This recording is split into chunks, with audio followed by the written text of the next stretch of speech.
Assalamualaikum warahmatullahi wabarakatuh. Bismillahirrahmanirrahim. Hamdan wa thana'an laka ya Allah, salatan wa salaman laka ya Habiballah, wa ala alika wa ashabika ya khair khalqillah, laka ya Rasulullah wa li jami' man ittaba'adinaka ya Habiballah, haqiqatan min ladun Adam la yaumil qiyamah. Wa ana khususan minhum ila hadratu Syekh Maulana Jalaluddin Ar-Rumi qaddasallahu sirrahu radhiyallahu lana wa lahumul Fatiha. A'udzu billahi minasy syaithanir rajim. Bismillahirrahmanirrahim. Alhamdulillahirabbil alamin. Arrahmanir rahim maliki yaumiddin. Iyyaka na'budu wa iyyaka nasta'in. Dina siratal mustaqim, siratal ladzina an'amta 'alaihim waladdallin amin. Litaqarrubina ila Allah ta'ala limahabbatina ila Rasulillah sallallahu alaihi wasallam li salamatina fid din wad dunya wal akhirah. Liqadai duyunina liqadai hajatina min hawaijid dunya wal akhirah. Litaisir arzaqina halalan tayyiban mubarakan katsiran wasa'a. Lisihati ajsadina wa qulubina lishamradina zahiran wa batina. Lidamil balaya wal mihan wal fitan wal amrad lasqam limanafi'ina limasalihina li ahli baitina wa auladina wa dhurriyyatina wa jiwarina wa asdiqaina wa jami'il muslimin wal muslimat wal mu'minin wal mu'minat al-ahya'i minhum wal amwat wal 'izzil islam wal muslimin bi judika ya Allah, bi syafa'ati nabiyyika ya Allah, bi barakati awliyaika ya Allah, wa bi asraril Fatihah. A'udzu billahi minasy syaithanir rajim.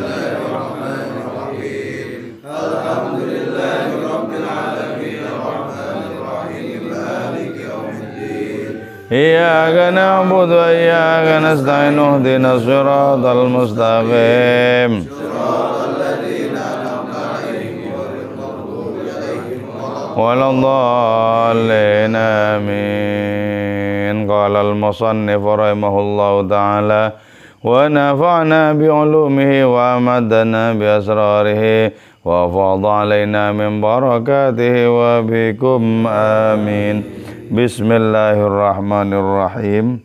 Wada'kah, dan tinggalkanlah engkau, minal amni, dari adanya rasa aman.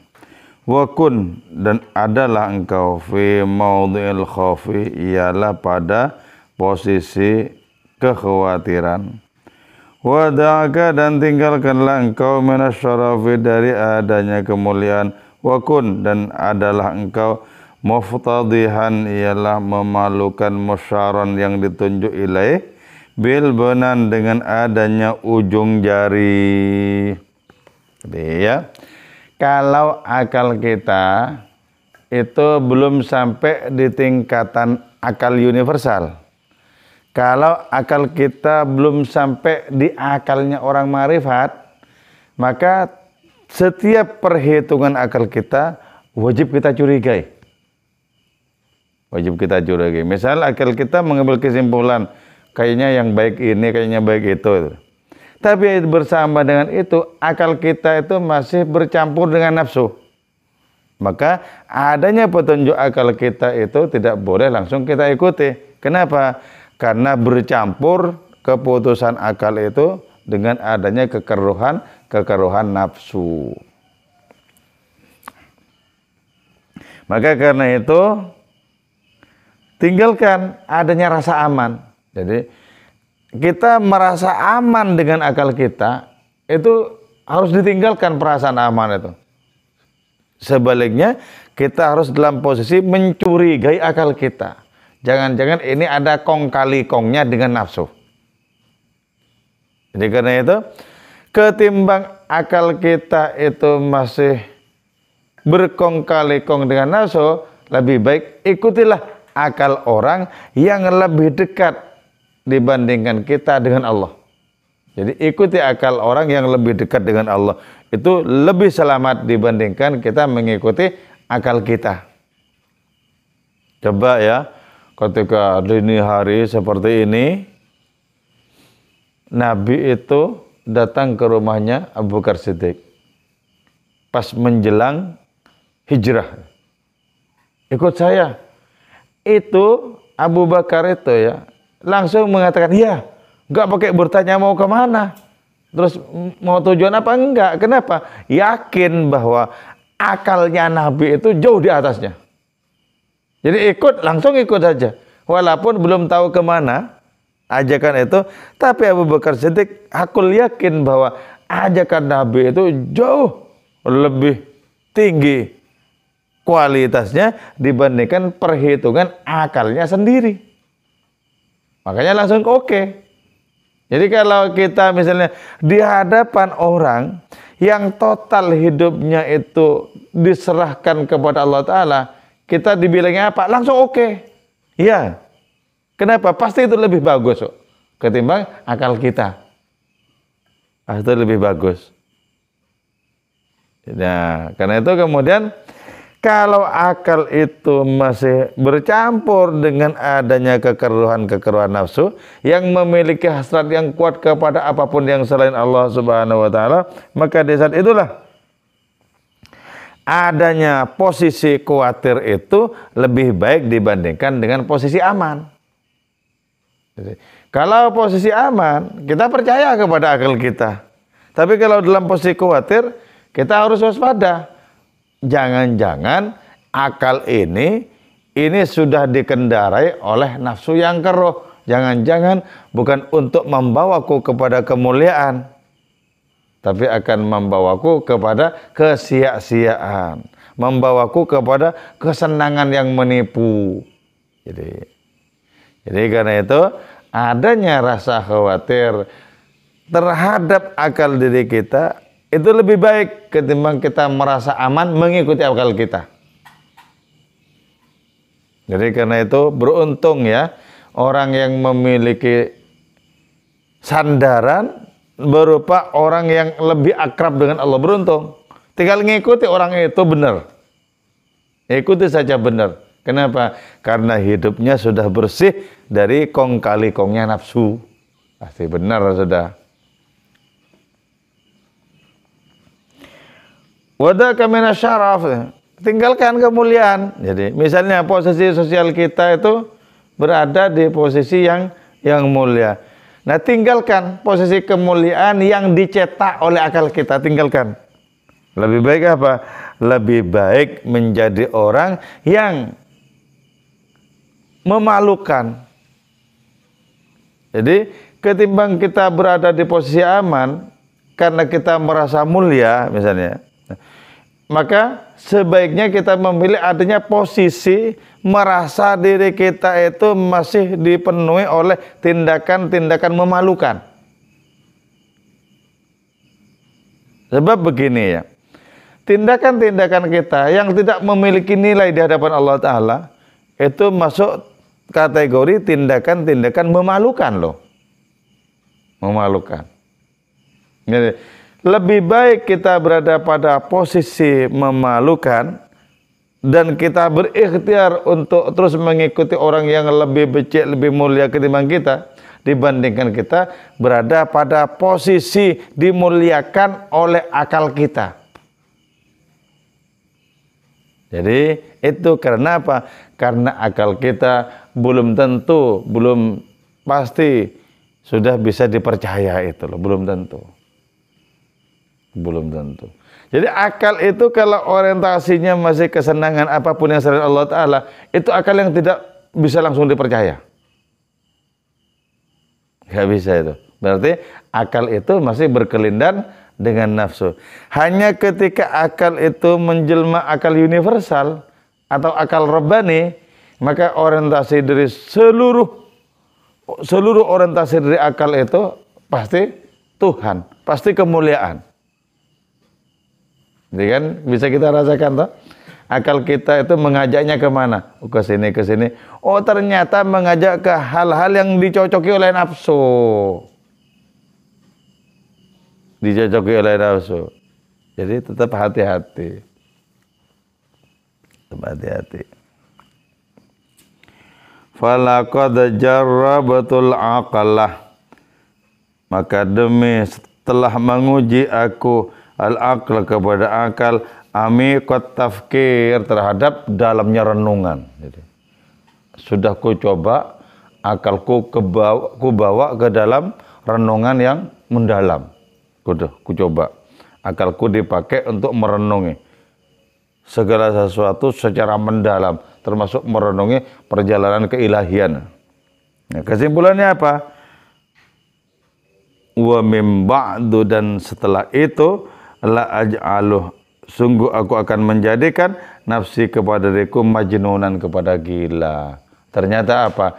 Ternyata ketika aku pakai akalku untuk menyelami renungan terdalam, akhirnya kesimpulannya apa? Ternyata lebih baik gila masih. Jadi kenapa? Karena hitung-hitungannya akal itu masih dicampuri oleh kekeruhan nafsu. Kalau gila, artinya apa? Kita gila itu kita berarti terus-terusan fokus kepada kebaikan, fokus kepada kemuliaan. Dan karena fokus yang terlalu kuat itulah kita kemudian seperti keluar dari kebanyakan orang. Itu gila. Keluar dari kebanyakan orang. Nah, ternyata posisi gila ini jauh lebih menguntungkan ketimbang adanya akal yang dipakai untuk merenungi secara mendalam segala sesuatu. Padahal ya, menurut kita itu sudah dipakai semestinya akal itu merenung tentang hakikat segala sesuatu. Ternyata tetap masih lebih baik gila. Apalagi kita mengikuti kegilaan orang-orang yang cintanya habis-habisan kepada Allah Ta'ala. Tetap lebih baik itu. Tetap lebih baik. Jadi ada kalanya perhitungan-perhitungan manusia itu tidak mengantarkan kepada keberuntungan kok. Mungkin dianggap mengantarkan kepada keberuntungan, tapi sejatinya tidak. Tidak, karena apa yang disebut sebagai keberuntungan itu tak lain adalah keberuntungan nafsu sendiri.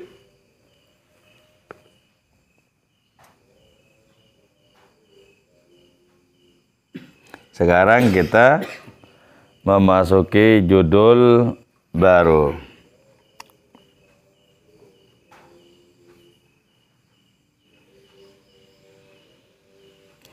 I'tidharul muhraj lisayyid.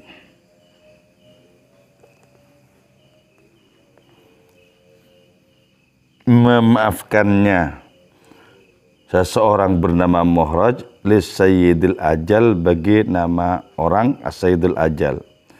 Wa bayanus sabab, dan menjelaskan sebab fi zawajihi, di dalam menikahinya itu muhraj min baghiyin, terhadap seorang pelacur. Qala, mengatakan as-sayyidul ajal, siapa as-sayyidul ajal? Lil muhraj, bagi muhraj, dzata lailatin, pada suatu malam. Hal khatabta, apakah engkau telah meminang baghiyan, kepada seorang pelacur, min ajalatika, lantaran keterburu-buruanmu. Laqad kana yambaghi, laqad kana, sungguh telah ada itu muhraj yang bagi pantas antatraha, apa menyodorkan engkau hadzal amra, terhadap perkara ini, alayya, atas diriku, hatta uzawwija, hingga menikahkan aku kepadamu, bihidal harair, dengan salah satu perempuan merdeka. Qala, menjawab itu muhraj, laqad tazawwajtu, sungguh telah menikahku, tis'an, kepada 9 minal harair, dari kalangan orang merdeka, al-afifat, yang memiliki harga diri. Fangqalaban, maka berubah mereka itu, tis'an minal harair, 9 istri yang merdeka itu, ila baghaya, merubah menjadi pelacur-pelacur. Bi'aithunahulat, dengan adanya aku yang merana, hazanan, karena sedih. Fa khatabtu, maka meminang aku, tilkal baghi, terhadap adanya pelacur itu, jahlan, karena bodoh, hatta ara, hingga melihat aku, ila, maka pada apa tu awalu, akan ditakwilkan, al akibatu, apa akibatnya. Walaqad jarrabtul akla, dan sungguh telah mencoba aku al-akla kepada akal kathiran dengan sering. Wa minal an fasaida, dan dari sekarang dan seterusnya alai atas diriku an abhatha hendaknya membahas aku anil maghrusin lil junun, dari adanya tempat menanam lil jununi, bagi adanya kegilaan. Begini. Sekilas tentang sebuah kisah ya. Seorang bernama Muhraj ya. Itu menikahi seorang pelacur. Nah, tentu saja ini di akal pikiran orang kebanyakan itu tidak baik. Menikahi seorang pelacur itu. Ya. Seseorang yang bernama As-Sayyidul Ajal itu bertanya, apakah engkau telah meminang seorang pelacur? Kenapa engkau kok memilih seorang pelacur? Katanya. Begini, dengan hitung-hitungan akalku, aku pernah menikahi sampai 9 perempuan merdeka dan memiliki harga diri. Tapi ketika aku nikahi mereka, mereka malah berubah jadi pelacur. Sekarang aku memilih pelacur, akan kulihat akibatnya nanti seperti apa. Kenapa keputusan seperti itu diambil? Karena begini, setelah ku coba, ku gunakan akalku sesering mungkin, nah, ternyata pada akhirnya aku kecewa. Maka dari sekarang dan seterusnya ya, aku akan menanam benih-benih kegilaan saja. Jadi gini, maksudnya cerita ini ya. Ini melanjutkan adanya pembahasan yang tadi itu loh. Jadi kalau akal kita dipakai dan ketika dipakai tak menghasilkan sesuatu yang pada akhirnya membahagiakan, tidak menghasilkan sesuatu yang pada akhirnya menyelamatkan, bukankah lebih baik menggunakan adanya jurus-jurus kegilaan kalau begitu? Jurus-jurus kegilaan. Kegilaan kepada apa? Kegilaan kepada Tuhan, dan biarlah kegilaan kepada Tuhan itu yang menggerakkan hati saya untuk mengambil keputusan. Jadi akal itu sudah sering kali dipakai, tapi ketika dipakai ternyata akhir dari tindakan itu tidak menguntungkan, tidak menyelamatkan, tidak membahagiakan. Itu berarti bahwa akal kita itu harus berada dalam posisi kita waspadai. Kita waspadai.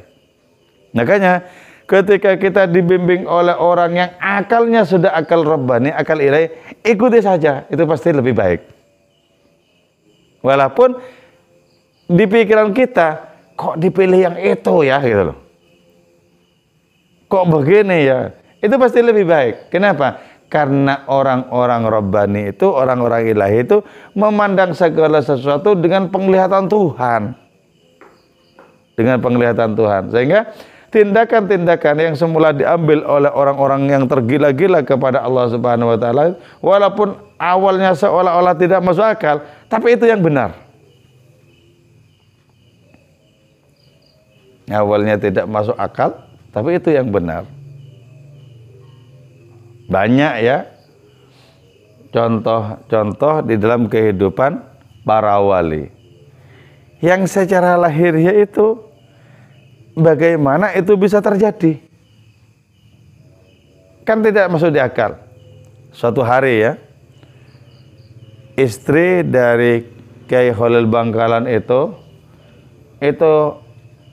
muring-muring sama Kiai Khalil, karena waktu itu Kiai Khalil itu menerima banyak tamu dari kalangan para kiai. Sementara istri itu merasakan bahwa di dapurnya itu nggak ada apa-apa yang bisa disuguhkan. Gimana toh Pak?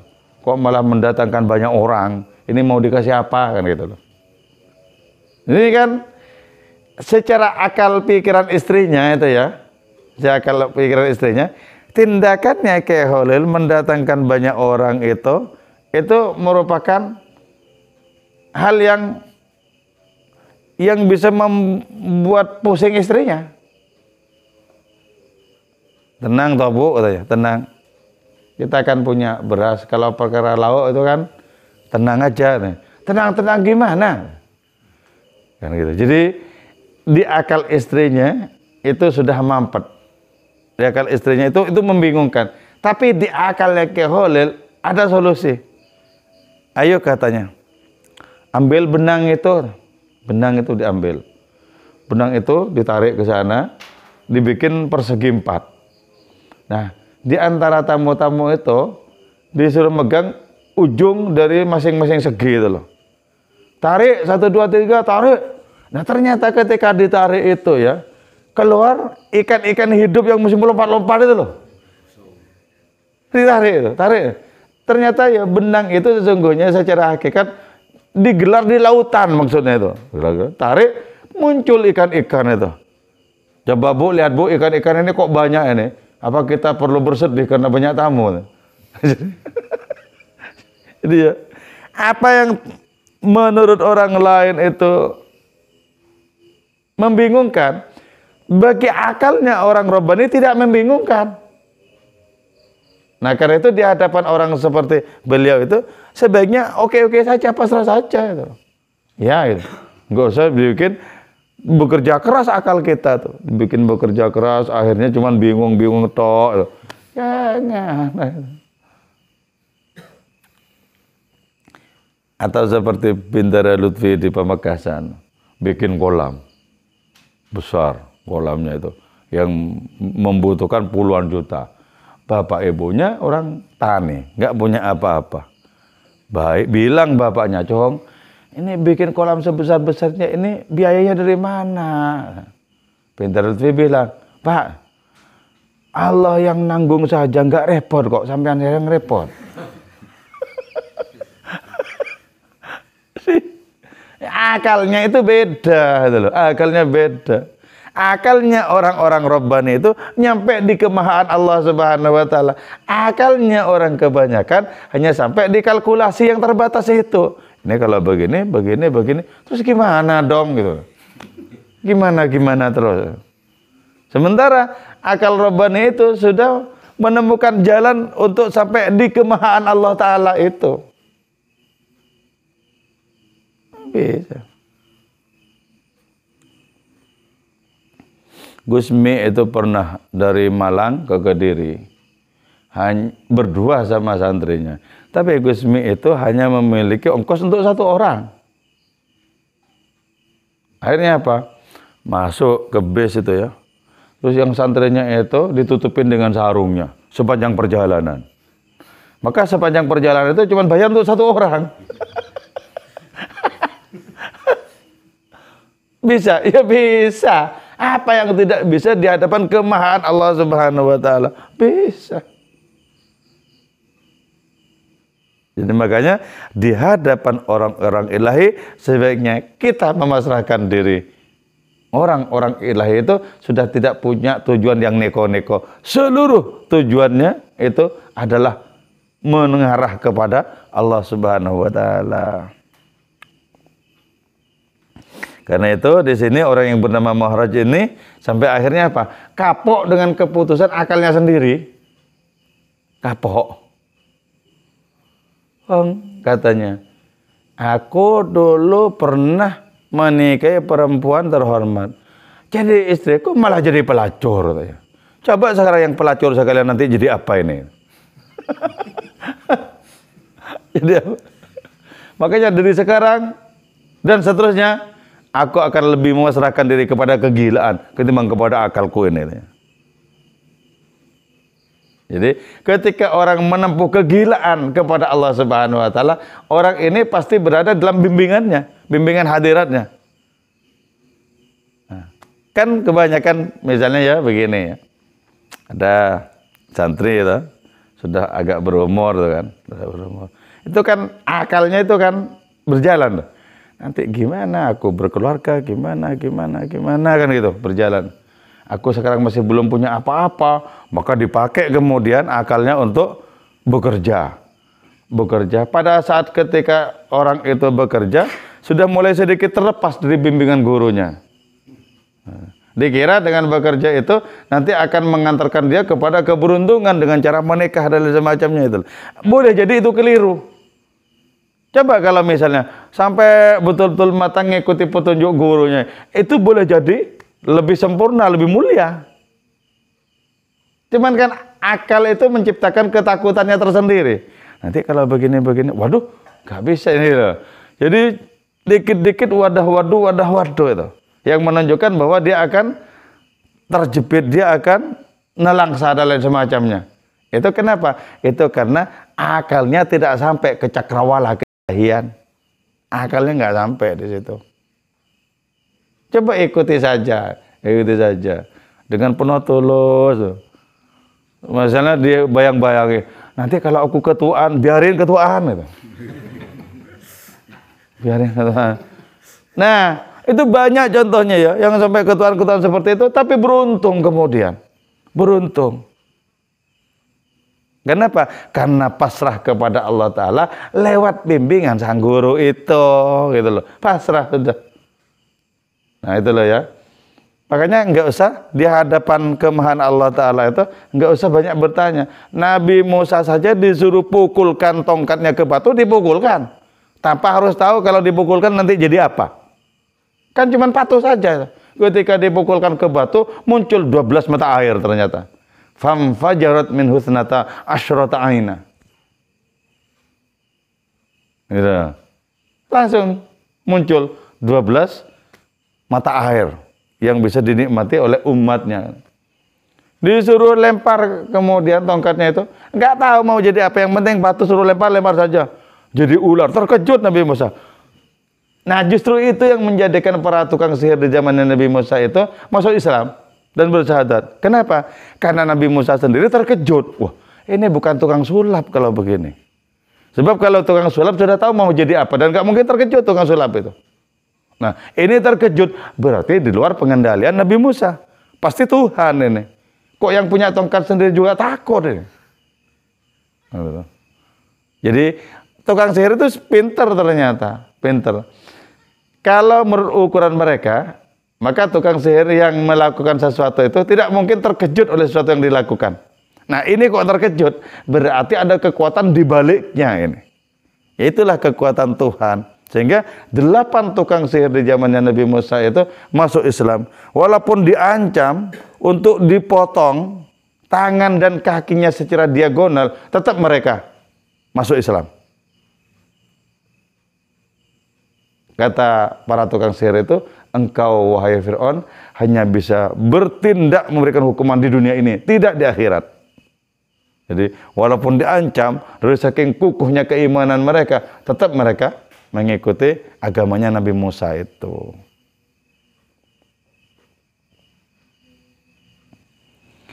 Daf'u dzalika sa'il wallahu alam bisawab. Oke. Semoga kajian kita, perjumpaan kita ini menjadi wasilah bagi kita untuk mendapatkan kemanfaatan, mendapatkan keberkahan, mendapatkan cahaya-cahaya petunjuk ilahi. Moga-moga hari-hari kita ke depan semakin indah di hadapan Allah Subhanahu wa taala. Kita menempuh suluk dengan sungguh-sungguh dan penuh dengan keindahan.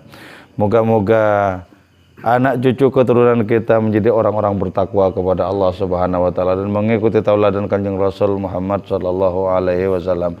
Moga-moga kita senantiasa dianugerahi sehat wal afiat dan panjang umur untuk sembah sujud kita kepada Allah Subhanahu wa taala. Moga-moga kita dijauhkan dari berbagai macam bencana dan malapetaka, dijauhkan dari berbagai macam penyakit yang sulit obatnya. Moga-moga negara kita ini senantiasa dilindungi oleh Allah Subhanahu wa taala dari berbagai macam perpecahan dan pertikaian. Amin ya mujibas sailin wal afu minkum. Wassalamualaikum warahmatullahi wabarakatuh. Maulaya salli wa sallim daima